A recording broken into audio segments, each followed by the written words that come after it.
Another beautiful day today in Kyiv. I'm going to be meeting up with Starsky and Phillip Ittner, and we're going to be doing some exploring.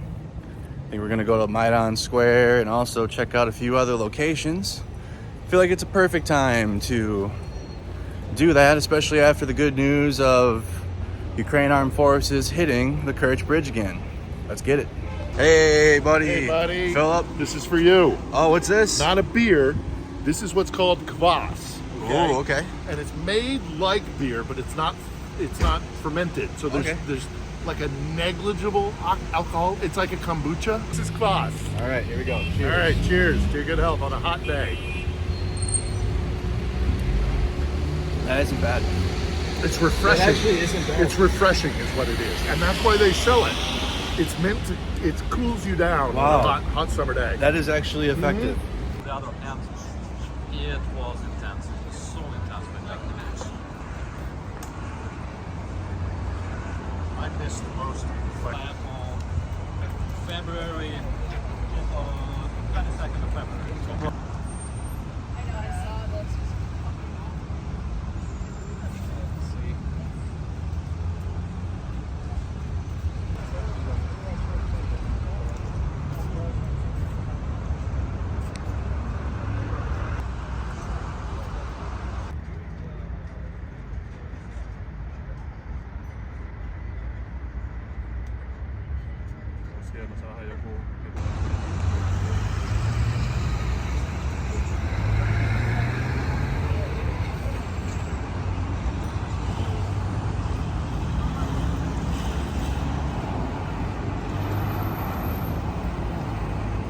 this is Maidan Square of Independence. This is exactly where the Revolution of Dignity happened.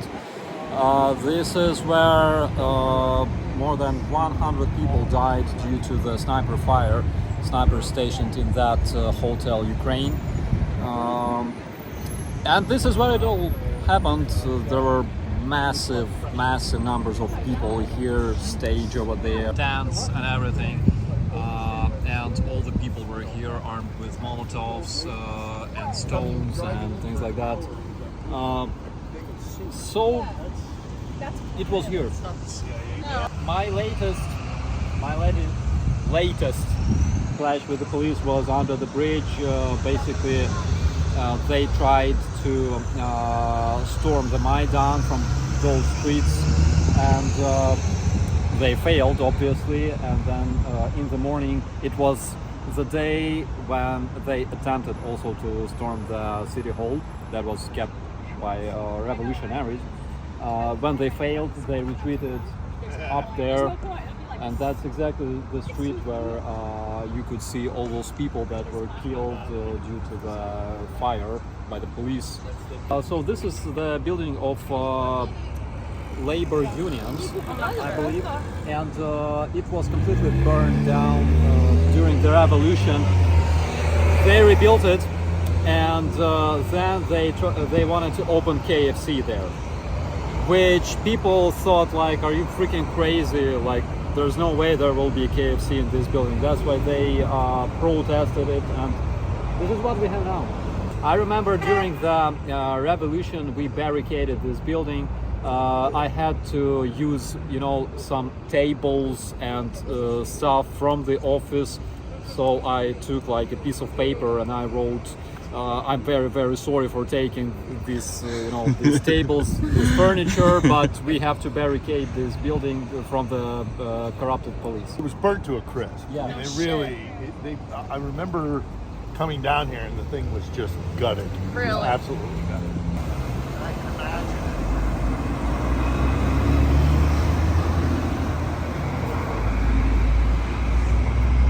So in order to get to the other side of busy streets here in Kyiv, you got to go underground. So let's go underground.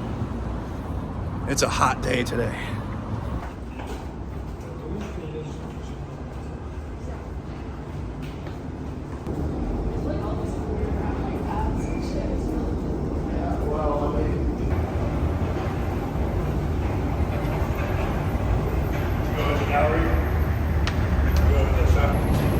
Walking about the basement now. It's really cool. You got the mall down there. You can go shopping. They got market, barber, electronics. Right here is where my life changed. So I'd always loved Ukraine, but it was here where I got basically obligated to be here. And I can still remember it. It was at night. It was right here. Old women in the late 70s, early 80s. And they approached us and asked if we were journalists. And when we told them that they were, they began to beg us not to abandon Ukraine. And, you know, we were all in tears because everybody knew the Russians were not just going to let things lie the way they were at the end of the Maidan. They knew the Russians were going to come for Ukraine. That's back in 2014. And it was right here. It was right here, and I'll never forget it. It changed my life forever. And I feel myself very tied to Ukraine because of what happened here with those two women. In Kyiv, there's so many hills. You get a leg workout here. Hills, walking, but it's good for you. It's good for you. But This is Mikhailivsky Square. This is where we have exhibition of Russian vehicles. A lot of Russians died there in pain. Happens. And behind us, you can see this statue of Olga, Queen of Ukraine. And she was a badass. So when Polotsi, or was it Pechenegi, the tribe, like 1,000 years ago, when they executed her husband, our king, those tribes were scared because they expected some kind of revenge, you know. But she said, "No, guys, I don't want to fight you, okay? But in order to pay back for the death of my husband, bring me a bird from each family." When they brought her those pigeons, she attached a burning coil to each pigeon and sent it back. And she burnt like all those. She sounds like a tribes. savage. She was badass. Dude, badass. Yeah, because she was Ukrainian. Absolutely. We're here at the exhibition of destroyed Russian vehicles. You got electronic warfare systems here. You have destroyed tanks here, destroyed howitzers here. But they put this here as a remembrance of the Ukrainian victory. And you got big main battle tanks here. You got the Ukrainian colors all over them. And they put this here so the people can come and see the Ukrainian victory.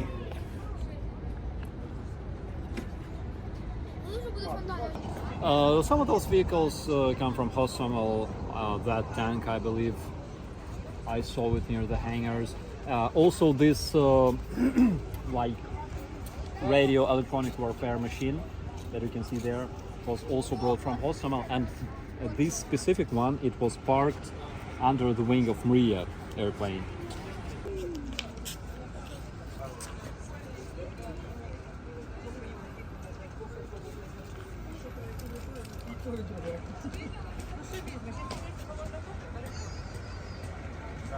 This is the I remember wall when it was, of remembrance, showing I remember when all it was maybe 4 or 5 panels of the Ukrainian military that have given their lives for the Ukrainian independence against Russian invaders. And it goes and it goes.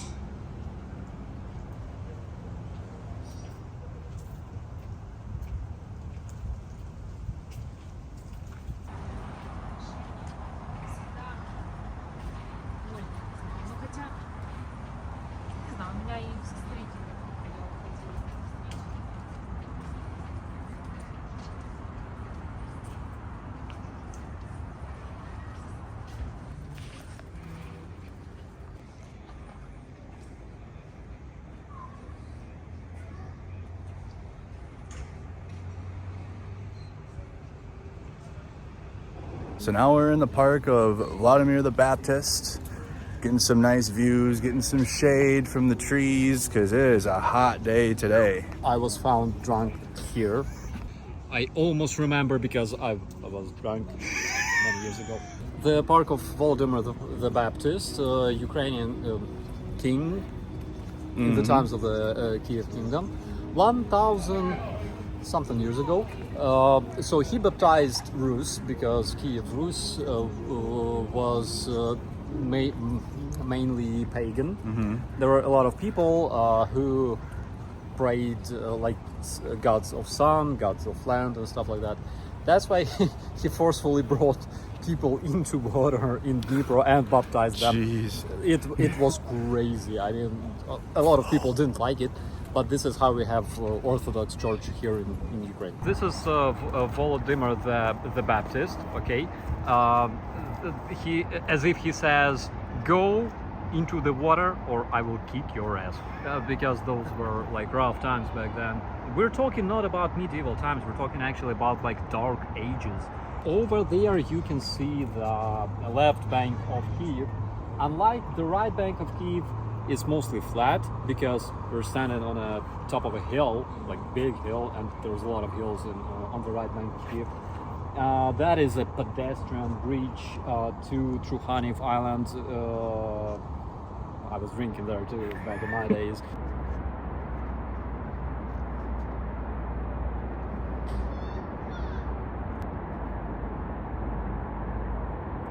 This church was built in 996 AD, and it was massive. It was called Desetina Church, which means 1/10 church, because the rulers of Kyiv and subordinates for the Kievan king, they had to give 1/10 of their income to build this huge, massive Orthodox churches. Several hundred years later, it was completely destroyed by Mongols who invaded Kyiv. Basically, like Russians, burnt everything, shat everything everywhere, and the people covered inside of the church. They closed the door and everything, and Mongols literally destroyed everything and killed all the people. But it's here, and over there we can see a tree as old as 600 years. It was planted by one of the Ukrainian historians who lived centuries ago. Face Yeah. of the European continent. Really? Yeah. 5th most populated. In the beginning of the invasion, there were rumors about Russians using nuclear weapons and obliterating Kyiv, and Ukrainians decided to have orgy on Shekhavitsa. That's right, I yeah, heard that. and I've heard that it story. became a good meme actually. And heard that basically, story. there you can see this legendary hill. That's where you will see me in case Ukraine is attacked with a nuclear weapon. That's the legendary Orgy Hill that Starsky was referring to. Well, I know where I'm going at the end of times. Go down again, and then there you will see it. I haven't been there for like.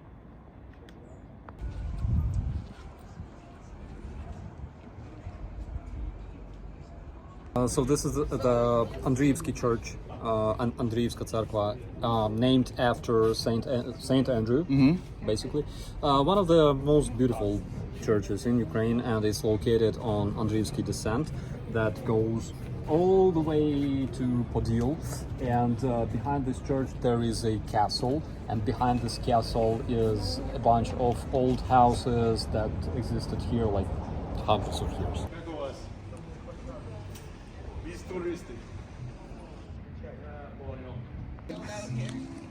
You can compare this place to like Krakow, Poland. The original Russian worship building. So this is the castle on the Andriyivskyy Descent. It's supposed to be haunted, I believe. I heard such rumors. I cannot confirm it, but this is what I've heard. We should check that out.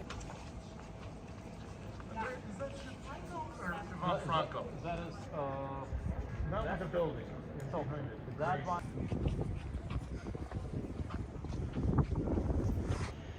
Mostly Jewish people. They had a lot of synagogues there. The buildings in Podil remind me of a legit night fighting championship here. Guys, it was hot like hell, like today, and They were wearing like armor and shit. So this is a guy by the name of Vasily Slepak, and I've done a vlog of him on my channel, or he's part of a vlog that I did on my channel. He was an opera singer in Paris, at the Paris Opera House. He was a tenured opera singer. So he had a nice cushy job in Paris, and he was widely regarded as an incredible talent. But when the war started, he came back and he joined up and he fought and he died. He was extremely famous. Oh, his voice. Yeah. I have clips of his singing.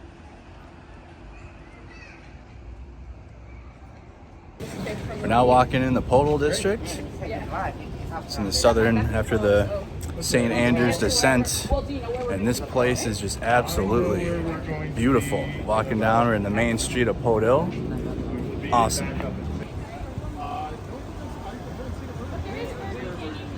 don't have Starbucks, we don't have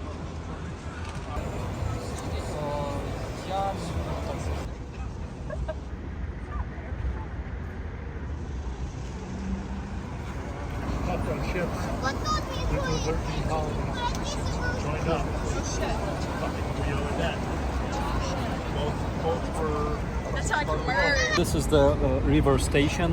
You can rent like a boat or something like that, and just travel around Dnipro, forward and backward. Yeah, in the peaceful times, there are like cruise ships docking here and shit like that. Wow.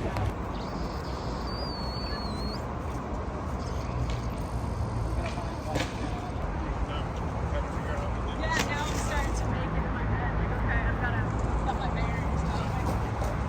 So there's the road to Sacha. Really?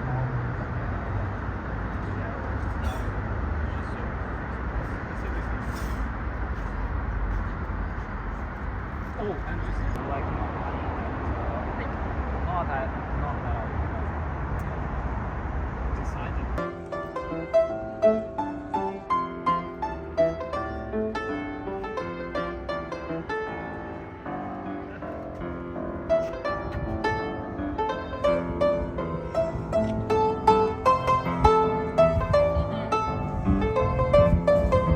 All right, you guys, that's the video for the day. Leave a like if you enjoyed this content. More vlogs from Kyiv, Ukraine to come. Thank you guys so much for tuning in, and I'll see you guys on the next one. Take care.